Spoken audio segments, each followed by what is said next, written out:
It was a heavy agenda for the first state visit by a South African president since 1994,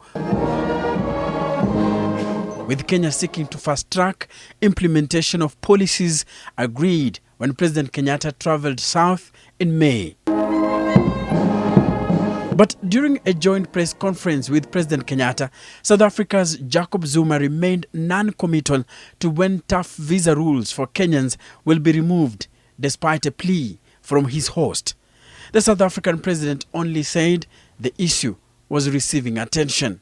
There are already steps that have been taken to people of specific categories who must not have problems to come into South Africa, etc.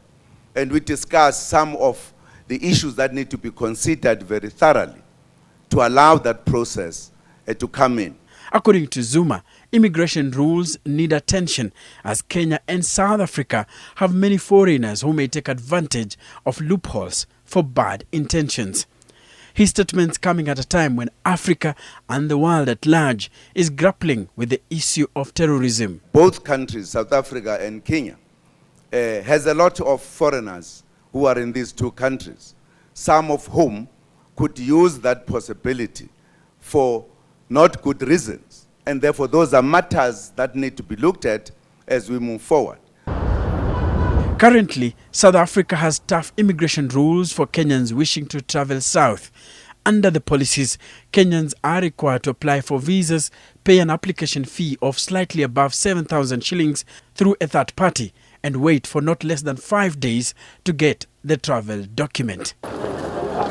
South Africans, on the other hand, get Kenyan visas for free at port of entry. There is no reason why both our governments cannot agree on exemptions of visas for each other's citizens.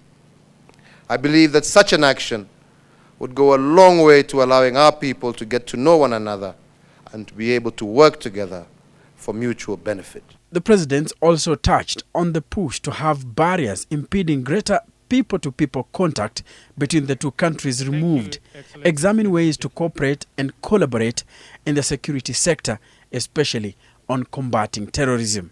Now, President Uhuru Kenyatta and his South African counterpart Jacob Zuma held bilateral talks for almost 2-3 hours. But one of the issues that was outstanding was how to improve trade between Kenya and South Africa.